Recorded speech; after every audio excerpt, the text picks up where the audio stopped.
Essentials. This is going to be this week's, which is April 10th, Cuss and Discuss. We have Miss Mickey back with us today. Welcome back. Thank you. Glad to be here. Good morning, everybody.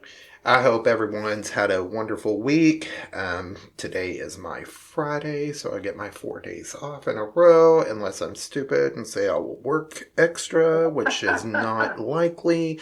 Anyway, so Miss Mickey is going to do some days in history with us. She's going to kind of pick up where Reed has taken his little break, and she's going to do that. Let's do it. Let's do it. All right. So today, April 10th, in the world's history today, we have significant historical events, including the 1912 departure of the Titanic on its maiden voyage. Which is pretty actually awesome. Kind of a sad ending to the Titanic, but awesome. Yes, but awesome that it set foot that day. Yeah. The 1998 signing of the Good Friday Agreement in Northern Ireland and the 1815 here I go stumbling my words. Okay, words are hard, guys. You all know this. You've listened to Reed and I enough to know. Cataclysmic eruption of Mount Tambora.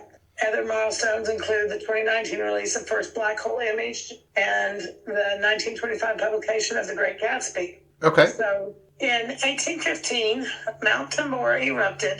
The most powerful volcanic eruption recorded in history reached its peak in Indonesia, leading to a volcanic winter and 71,000 deaths. Oh, wow. Yeah, that is awful. Yeah. And 1866, ASPCA founded the American Society for the Prevention of Cruelty to Animals and was incorporated in New York. Aren't they the ones that does the commercials with all the little sad kitties and puppies? Yes. Okay, so every time I see those commercials, I cry like a little girl. Yeah, they make you want to cry. I get like snot bubbles. It's ugly. It's ugly. It's sad. It is sad. I hate seeing animals get hurt or any of that mess. Right. So again, the 1912 Titanic that fell and departed Southampton, England on its maiden voyage to New York, but as we all know, it never made it. Sad. The 1925 Great Gatsby published F. Scott Fitzgerald's classic novel was the first published by Scribners in New York. I will get these words down, I promise. Okay, 1970, the Beatles break up. Paul McCartney publicly announced he was leaving the Beatles, effectively breaking up the band.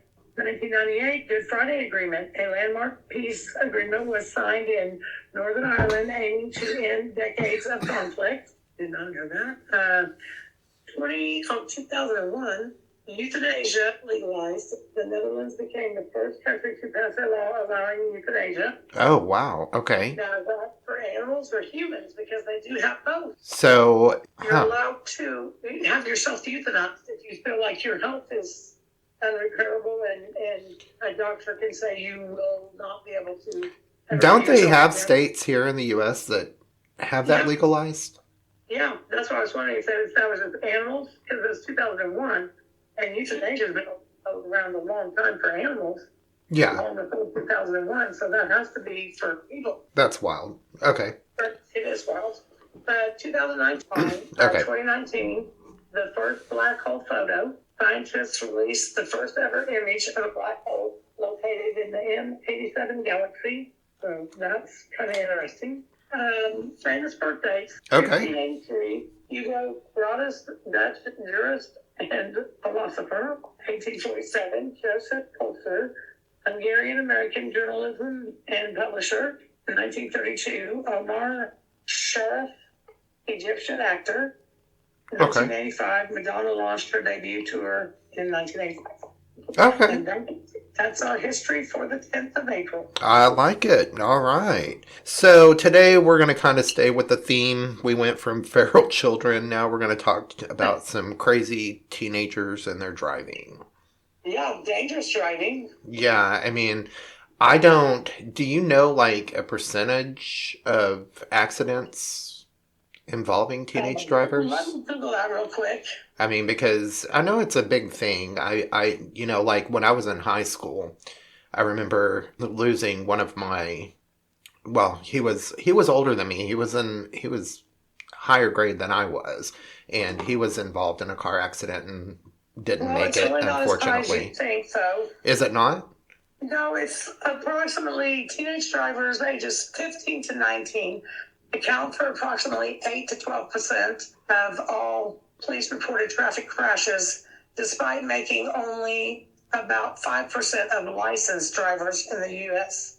Oh, Their okay. fatal crash rate is nearly 3 times higher per mile driven than drivers aged 20 and older, with risks at the highest being ages 16 and 17.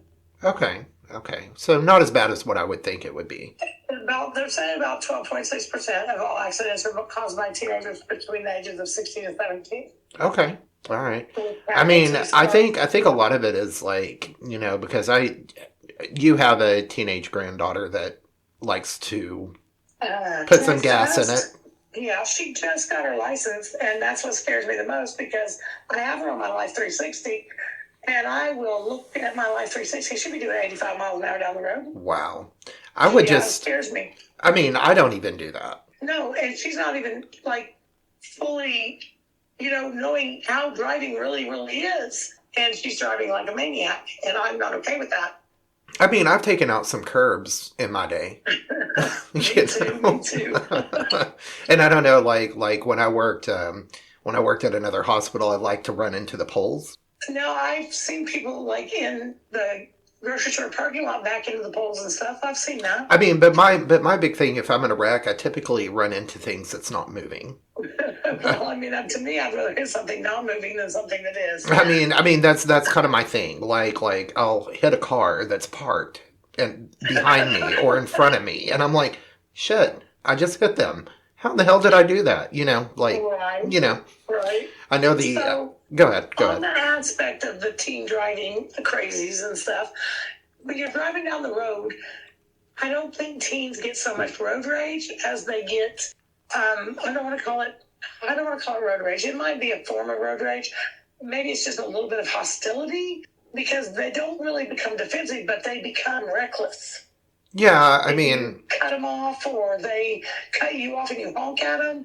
They tend to become more reckless. Oh, you mean they flip you off and act stupid, cut you off, and do their things? They swerve towards you. I mean, I've had teenagers like literally get up on my bumper where I couldn't even see their headlights, and then just start blaring their horn because I cut them off, or I honked at them for cutting me off, or something like that.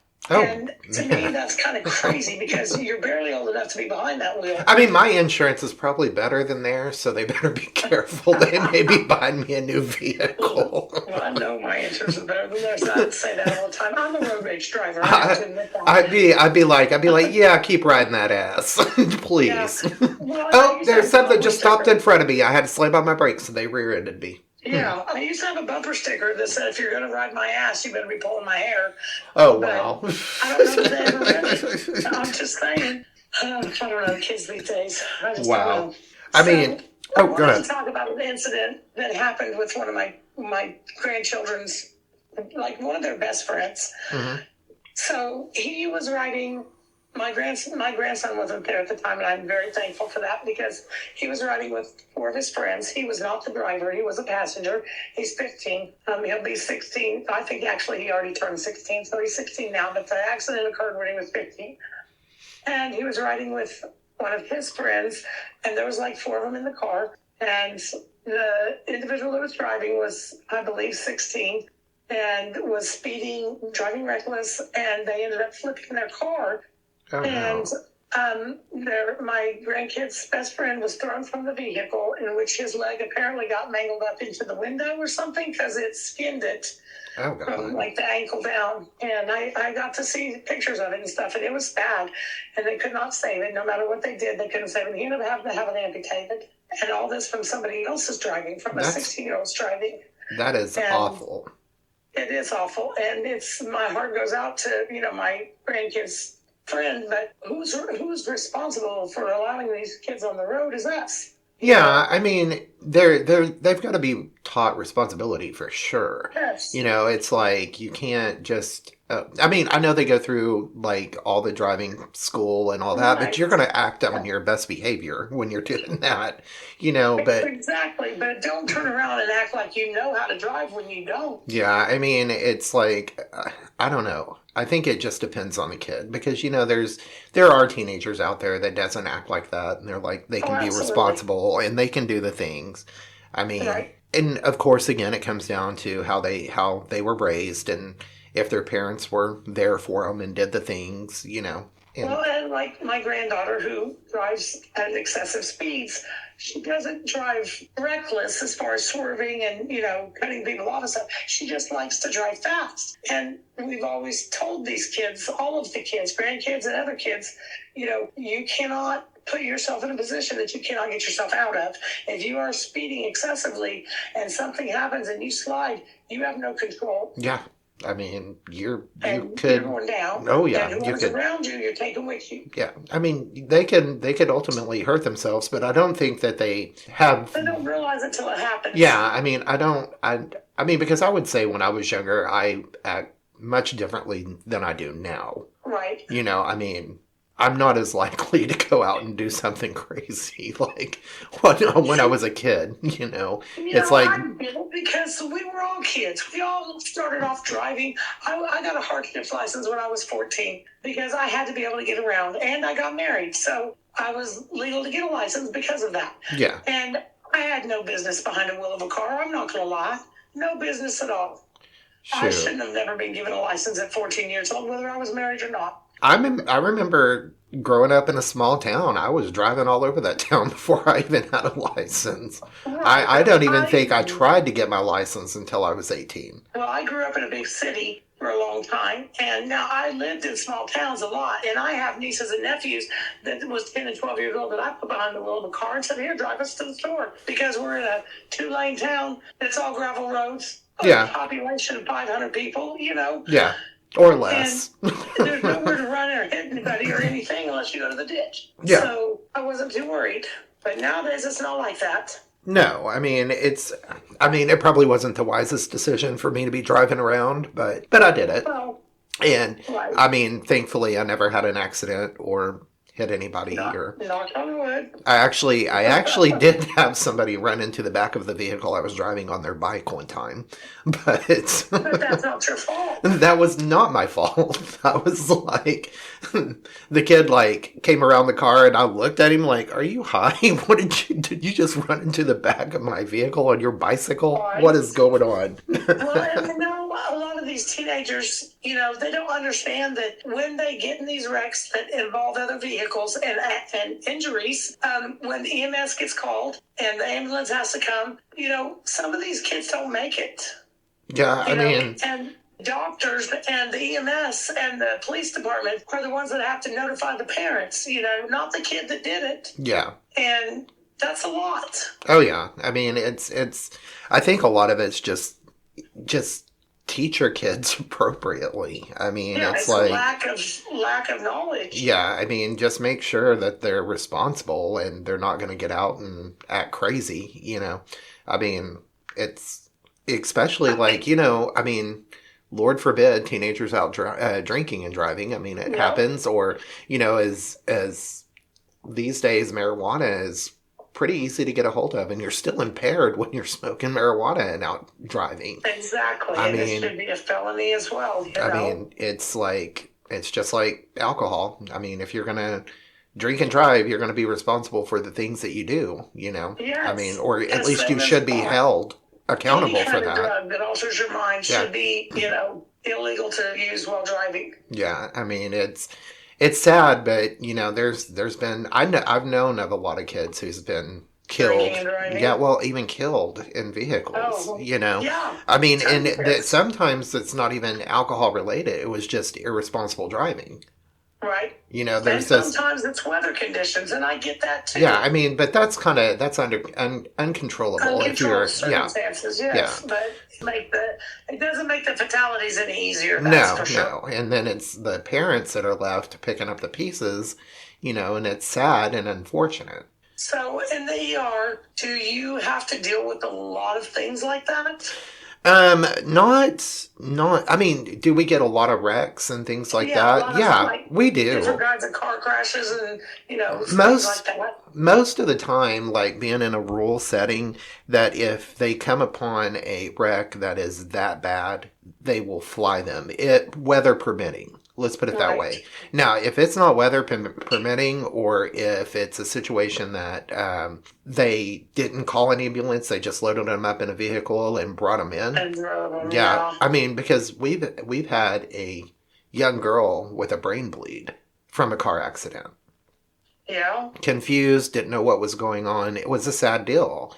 And Um, that's dangerous. Why would you not call an ambulance? Again, irresponsible teenagers. Yeah, I guess. And that's exactly what it was. It was an irresponsible situation. Shouldn't have ever happened, but it did. And it was not very, like, the story didn't match what was going on. Those are the hardest ones to figure out anyway. Yeah, and like I think it was even the family member that brought her in, and they were like, she's not acting right, she's acting We don't strange. know what happened. Yeah, this is the story I was told, but the injury didn't match the story. So And there those was, are hard to figure out cases. yeah, and so of course, like any like major accident, anything like that, you get all the CT scans, you get all the things, and then Right. when the CT scan came back of the head, she had a brain bleed, and we had to transfer to a bigger hospital that had more capabilities to handle those things. Yeah.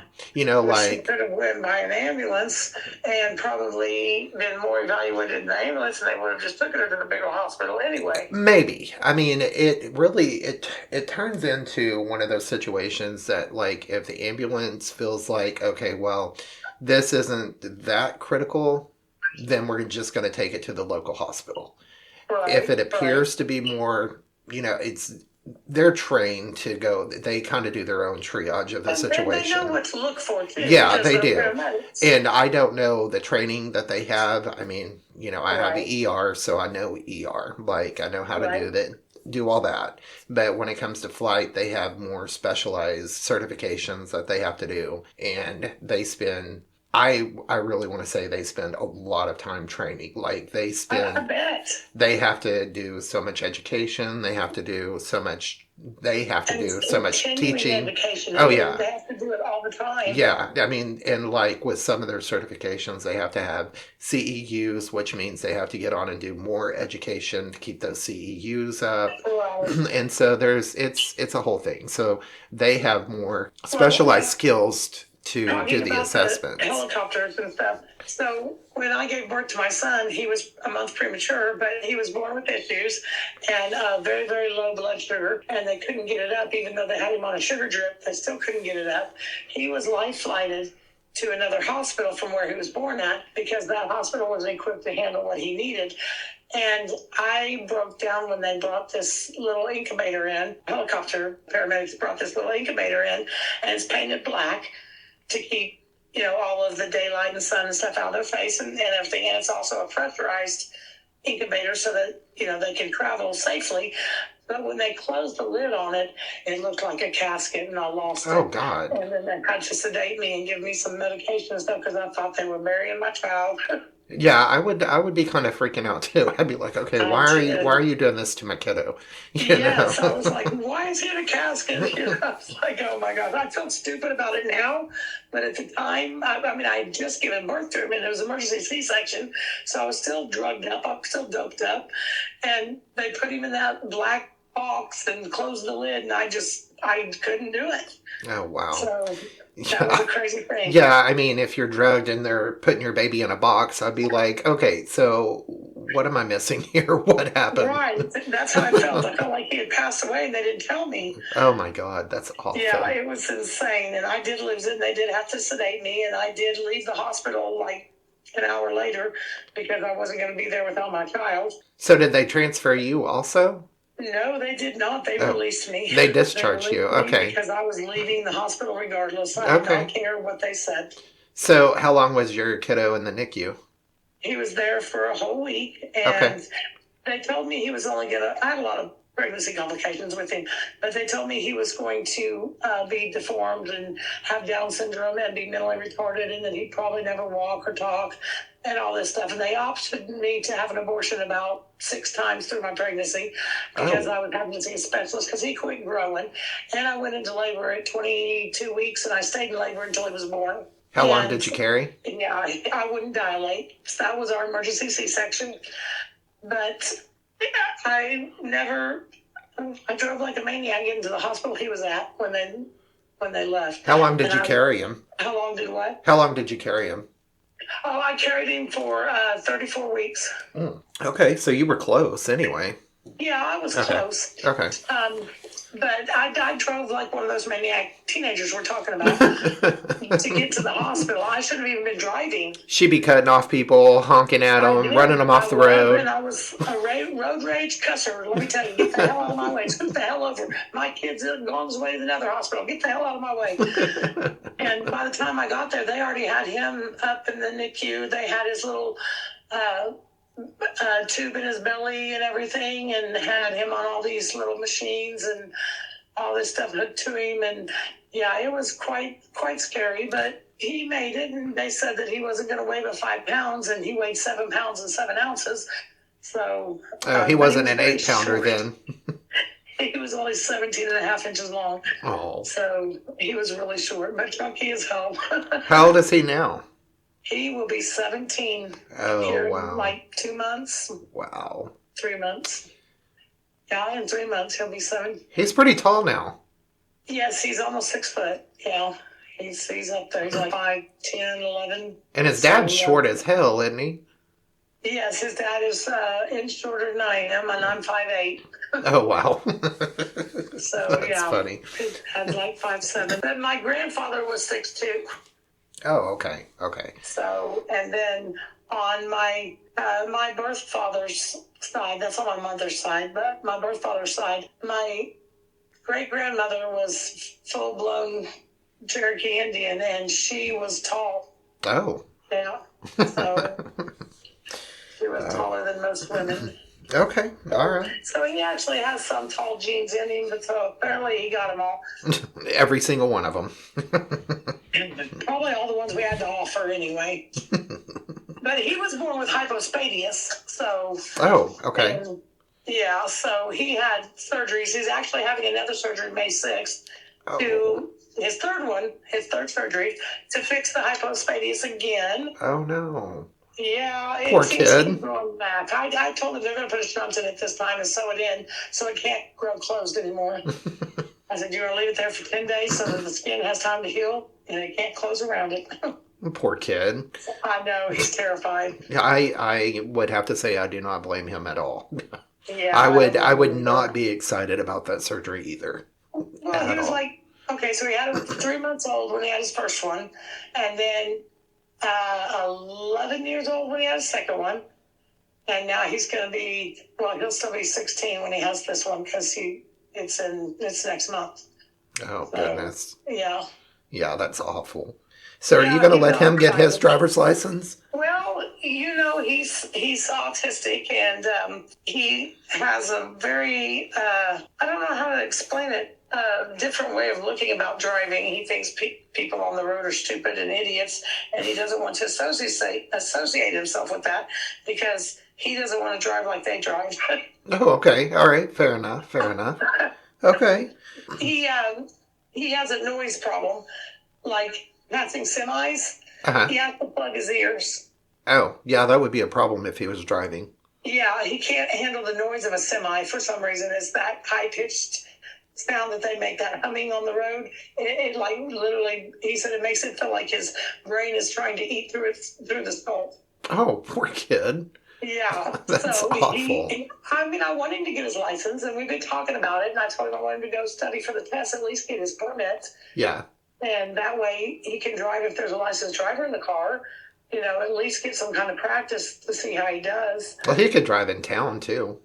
Yes, he could. Yeah. He could drive to school, but there are a lot of semis in our town because we are on a major highway. Yeah. Okay. All right. Yeah, so that would probably be a problem. But And then he got hit when he was riding with his sister and her girlfriend, they got rear-ended by a semi that swooped them about 3 circles around the highway. Oh. And they barely missed hitting another car, but they didn't hit it. But him turning around and seeing that semi against their car really freaked him out. So he was pretty much done at that point.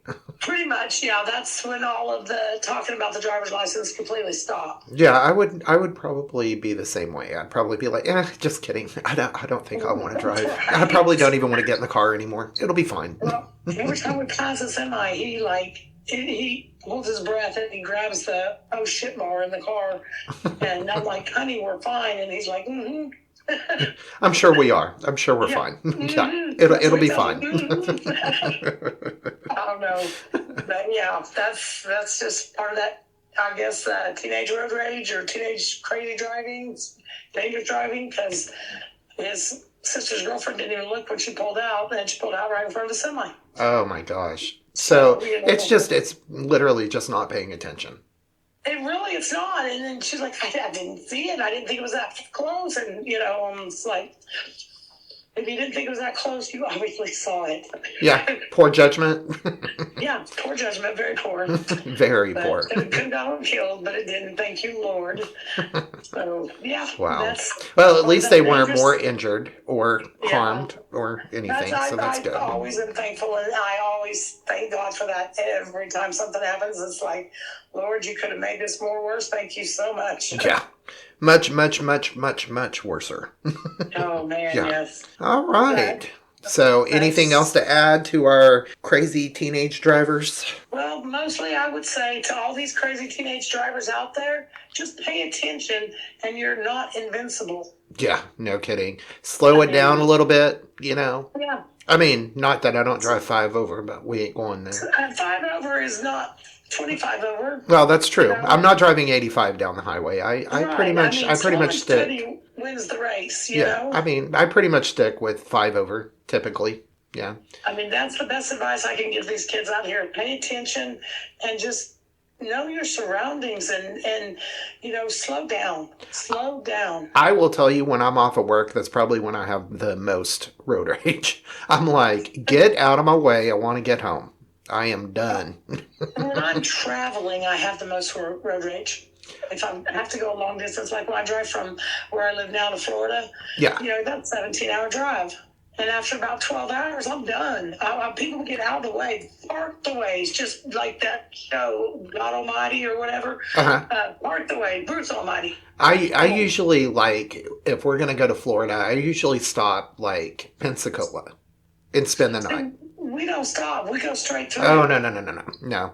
I after being in the car that long, I'm like, okay, I need room, I need space, I need a break. Well, I don't pass any store without going potty because I take Lasix, so I have to pee all the time. So every time we pass a store, I'm going potty. So I get a lot of in and out of the car, and what takes 17 hours for most people takes about 23 for me, but that's okay. Gosh. So, I usually, we'll stop, we'll drive straight through, we'll leave about 9 or 10 in the morning, and we'll drive straight through to Pensacola, and then at Pensacola, I'm like, okay, we gotta stop. I need a break. I gotta get out of this vehicle. I want to stretch. I need a shower. I feel gross. So, the last time I drove to Florida, we left at 3 in the morning, I think it was. Mm-hmm. And we made really good time. I mean, I'm not complaining, but it is a long drive. And after 12 hours, I'm done. We're at in Florida. I'm a road rage bitch. We're out in Florida. I mean, I'm not trying to hit nobody with my car or anything, but I'm cussing everybody out. How far down in Florida are you going? I usually go down to Cape Coral. Oh, okay. Okay. Nice. So, all right. Fort Myers, But, awesome. I'm done. 12 hours, I'm good. Panama City, I think, is the furthest that I've been. Well, my best friend is in Cape Coral, and that's usually where I go. Now, we do sometimes fly into Key West. Oh, okay. Because that's one of her favorite destinations there. I have been to Key West. Okay, never mind. I lied. I've been to Key West. When we flew to the Bahamas, we had to fly in. Did you fly or into was Key it West? Miami? Or did you take a boat into Key West? Oh, no, we flew. Yeah, how do you like their landing strip? I'm trying to think if it was Key West or Miami. Well, Key West landing strip's only like 6 inches long. Oh, no, it was Miami. I'm sorry. I've been to Miami, Florida. Sorry, my bad. Yeah. My bad. Well, Key West has a landing strip. I swear to God, it's 6 inches long. You hit that landing strip and you come to a sudden stop because there's no landing strip. There's nowhere to go except back into the ocean. Oh, wow. Okay, yeah. No, I will say I've never been to Key West, but I would love to go. I think it would be awesome. Oh, it's totally, do you like roosters? Roosters? Yes. Do you like roosters? What do you mean? Because in Key West, there are roosters walking around everywhere. Why? Everywhere. It's just like rando roosters running around the street. Roosters, and they come right up to you and give you a peck. Oh, wow. Okay, I don't know if I'd be okay with that. As long as they're not trying to flog me or whatever, I'd probably be okay. They come and the people feed them and they follow you around and they'll get in your lap. I mean, just everywhere. There's roosters everywhere. Everywhere. Okay. So I'm going to have to make a trip to Key West, Florida then. Yeah. Okay, absolutely. All right. Okay, guys, that was the Cuss and Discuss for this week. Mickey, again, thank you for hanging out with me. I appreciate it. I absolutely enjoyed it. Thank you all for listening. And again, guys, visit my TikTok, follow, share, like, do all the things. Facebook. Instagram, yes. Thank you, Mickey. Thank you. I'm still trying to get acquainted with Instagram. We don't have a great relationship. Also doing some Snapchats. And so, yeah, check them out. Follow, like, share, do all the things. Tell your peeps about it. Miss Mickey, I believe, will be with us again next week. I think that's the plan. Am I right? I do believe so. Okay. All right. So hopefully we'll have some good, entertaining stuffings for you next week as well. Again, guys, loves, cuddles, and kisses. Have a great day.